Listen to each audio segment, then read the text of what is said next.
Hi, good evening all. So ratio and ప్రపోర్షన్లో some more question discuss చేద్దాం. So ఇందులో next question ఏంటంటే, Hridaya open her piggy bank and found coins of denominations 1 rupee, 2 rupee, 5 rupee, 10 rupee in the ratio of 10:5:2:1. If there are 72 coins in all, then how much money was there in the piggy bank in the form of coins అన్నాడు. So ఇప్పుడు ఎలా చేస్తామంటే దీన్ని, so first of all ఈ యొక్క ratio ఎలా ఇచ్చాడంటే, so 10:5:2:1. So ఎప్పుడైతే ఈ రేషియో ఇచ్చాడో మనం అన్నిట్లో సమ్ చేసుకున్నప్పుడు నాకు ఎంత వస్తుంది, ఇది మొత్తం సమ్ చేసినప్పుడు సో 18 పార్ట్స్. ఇవన్నీ ఏంటి, కాయిన్స్. సో ఈ యొక్క కాయిన్స్ యొక్క రేషియో ఇలా ఇచ్చాడు. మొత్తం కాయిన్స్ ఎన్ని ఉన్నాయంట, 72 కాయిన్స్. అప్పుడు 1 part ఈక్వల్ ఏమవుద్ది, నాకు 4 కాయిన్స్ అవుతాయి. సో అప్పుడు ఈ యొక్క రేషియోలో ఇవి ఒక్కొక్కటి ఎన్నెన్ని ఉన్నాయి అన్నప్పుడు, సో ఇక్కడ ఎంత ఇచ్చాడు నాకు, 10:5:2:1. సో అంటే ఇవేమో 10 4 40, ఇదేమో 10 5 4 20, ఇదేమో 4 2 8, ఇదేమో 4. ఈ రేషియోలో ఉన్నాయన్నమాట. అంటే 10:5:2:1 ఇవనేటివి రేషియో అనేది. సో మొత్తం టోటల్ 72 కాయిన్స్ కాబట్టి ఇండివిజువల్ ఒక్కొక్క దాంట్లో ఎన్ని ఉన్నాయంటే 40 20 80 4 ఉన్నాయి. సో వాటి యొక్క అమౌంట్ ఇచ్చాడు. సో వాటి యొక్క అమౌంట్ అంటే ఎంత ఇచ్చినాడు, 1 rupee, 2 rupee, 5 rupee, 10 rupees అన్నాడు. అంటే వాటి కరస్పాండింగ్. సో అంటే సో దీన్నేమో మల్టిపుల్ విత్ 1 చేస్తాం, ఎందుకంటే 1 rupee కాబట్టి. ఇదేమో 2 rupees, ఇదేమో 5 rupees, ఇదేమో 10 rupees. ఓకే. సో ఇప్పుడు నాకు సమ్ చేసి ఒక్కొక్కటి ఇండివిజువల్గా ఒక్కొక్కటి ఎంత అవుతుందంటే, నాకు ఇది సో 40 into 1. సో ఎంత అవుతుంది, ఇది 40 into 1 అన్న 40 rupees వస్తుంది. 20 into 2 అన్నప్పుడు ఇది 40, 80 into 5 అన్నప్పుడు ఇది 40, 4 into 10 అయినప్పుడు ఇది 40. అంటే ఇదేమో కాయిన్స్, ఇదేమో రూపీ. 40 కాయిన్స్ ఒక్కొక్కటి 1 rupee అన్నమాట. ఇవి 20 కాయిన్స్ ఒక్కొక్కటి 2 rupees అన్నమాట, అట్లా. సో మొత్తం నాకు ఎంత అయిందప్పుడు, టోటల్ వచ్చేసి 160 rupees అన్నమాట. అంటే దాంట్లో ఉన్న అమౌంట్ ఎంత ఉందంటే నాకు 160 rupees. సో ఇది దీనికి ఆన్సర్. సో అందరికి అర్థమైందని అనుకుంటున్నా. ఓకే. సో నెక్స్ట్ క్వశ్చన్ చూడండి.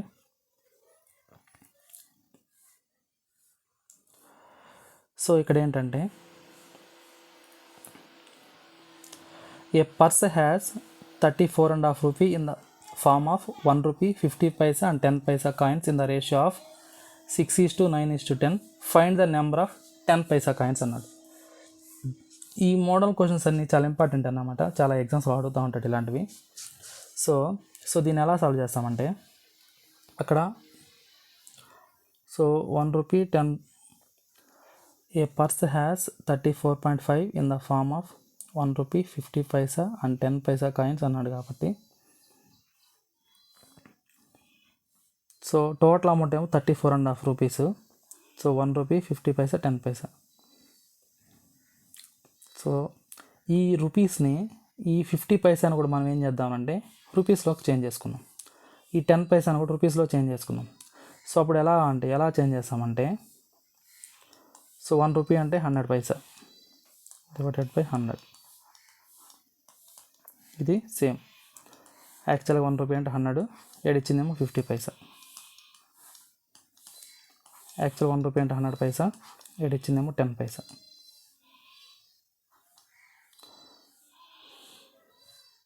సారీ, ఆపోజిట్ రాశాను నేను, ఒక నిమిషం.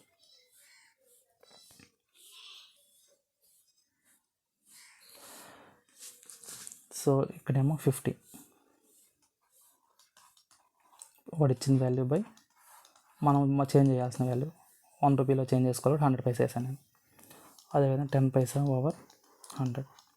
సో ఇప్పుడు నాకు ఏమవుతుంది, ఇది 1/2 1/10. సో ఇదన్నమాట ఈ రేషియోలో ఉంది. ఇక్కడ ఏంటంటే వాటి యొక్క రేషియో ఇచ్చాడు వాడు. ఆ రేషియో ఎంత ఇచ్చినాడు, 6:9:10. ఆ కాయిన్స్ యొక్క రేషియో 6:9:10. ఇవేమో అమౌంట్, ఇదేమో కాయిన్స్. ఈ రెండు మల్టిపుల్ చేస్తే నాకేమొస్తుందంటే ఈ రెండు మల్టిపుల్ చేస్తే నాకేమొస్తుందంటే అమౌంట్ అనేది వస్తుంది.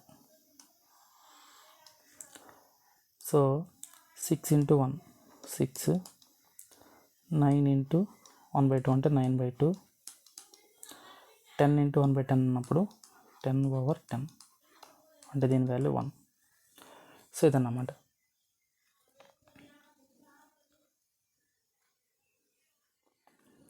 సో ఇప్పుడు చూడండి ఇక్కడ. సో ఇదంతా ఏంటంటే ఫైనల్గా రేషియో అనేది ఏమవుతుందంటే 6 2 12, 9, ఇదేమో /2 అంటే మల్టిపుల్ చేశాను అన్నమాట. ఇది 1 అయిపోతుంది. 6 2 12, ఇదేమో 9, ఇది 2 1 2/2. సో ఇది టోటల్ అంటే టోటల్ అమౌంట్ అన్నమాట. ఇది ఈ యొక్క అమౌంట్ అనేది ఇదేమో కాయిన్స్, ఈ పైన ఉండేదేమో పైసా అని మనం రూపీస్లో మార్చుకున్నాం. సో ఎప్పుడైతే ఈ రూపీస్ ఎన్ని కాయిన్స్ ఉంటాయి దాన్ని మల్టిపుల్ చేసినప్పుడు నాకు టోటల్ అమౌంట్ అనేది వస్తుంది. ఇప్పుడు ఈ టోటల్ అమౌంట్ అనేది ఎంత ఇచ్చినాడు వాడు? 34.5. సో ఇప్పుడు నాకు ఈ అమౌంట్ కావాలన్నప్పుడు మనం ఏం చేస్తామంటే 12 + 9 + 2 పార్ట్స్. ఇది రేషియోలో ఉంది కాబట్టి పార్ట్స్ ఈక్వల్ టు ఇది మల్టిపుల్ చేసినప్పుడు ఏమవుతుంది? ఇది 69 అవుతుంది. సో ఈ టోటల్ ఎంత అవుతుంది నాకు? ఇది 23. సో 23 పార్ట్స్ ఈక్వల్ టు ఎంత అయింది? ఇక్కడ 69 అయింది. ఓకేనా? సో అప్పుడు నాకు 1 పార్ట్ ఈక్వల్ టు ఏమవుతుంది ఇప్పుడు? సో 1 పార్ట్ ఈక్వల్ టు ఎంత అప్పుడు?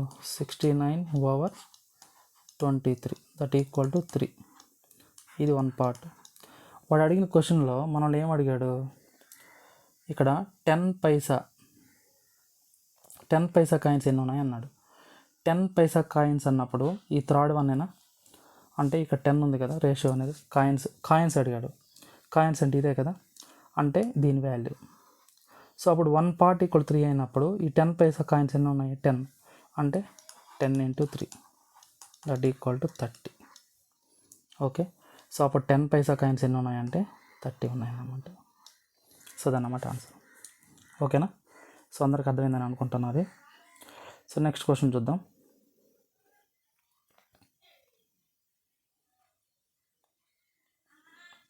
The ratio of boys and girls in a school is 27:23. If the difference between the number of boys and girls is 200, then find the number of boys అన్నాడు.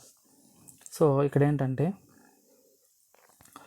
the ratio of boys and girls. So boys girls ఎంత ఇచ్చినాడు? 27:23. If the difference between the number of boys and girls is 200 అన్నాడు.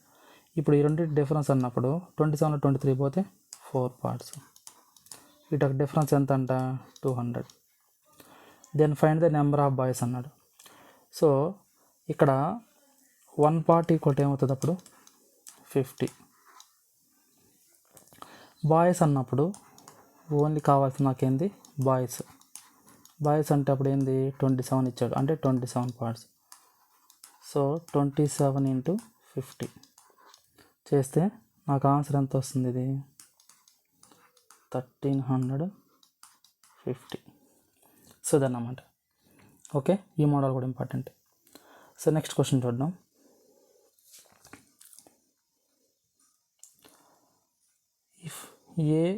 if A/B/C equal to 1/4:1/3:1/2, then A/B/B/C/C/A అన్నాడు. So ఇక్కడ ఏంటంటే so first of all ఈ question solve చేయాలన్నప్పుడు ఈ డినామినేటర్లు ఏవైతే ఉన్నాయో వాటన్నిటికీ మనం ఎల్సిఎం తీసుకుంటాం. So LCM 4 3 2.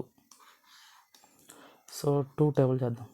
2 2 = 2 1 = సో 3 2 = 6 6 2 = 12. సో 12 అనేది నాకు ఎల్సిఎం అయింది. సో అప్పుడు నాకు A/B/C ఏమవుతుంది అంటే 12తో దీన్ని మల్టిపుల్ చేసినప్పుడు ఇక్కడేమో 3, ఇక్కడ 4, సో 2 టేబుల్లో 6 12 ఇప్పుడు పోతుంది 6 అంటే A value 3, B value 4, C value 6. So ఇప్పుడు నాకు ఏ బై బి అన్నాడు. So A by B is to B by C is to C by A అన్నప్పుడు ఏ వాల్యూ ఎంత ఇక్కడ 3 over B value 4. B by C అన్నప్పుడు 3 over 4 కదా. So 4, so B value 4 over 6. అదేవిధంగా C value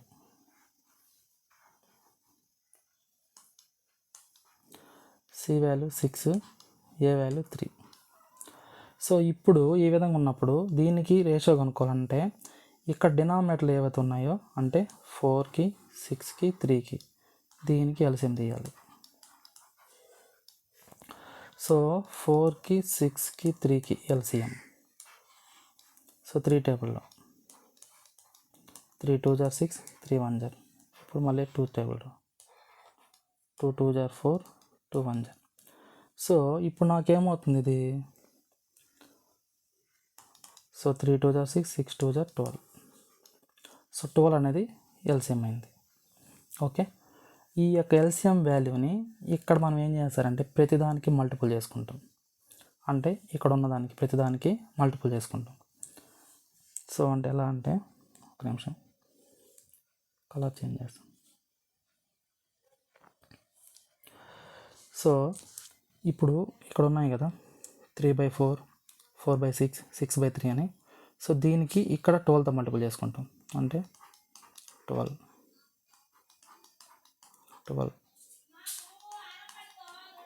ఇలాగా. So అప్పుడు నాకేమవుతుంది ఇది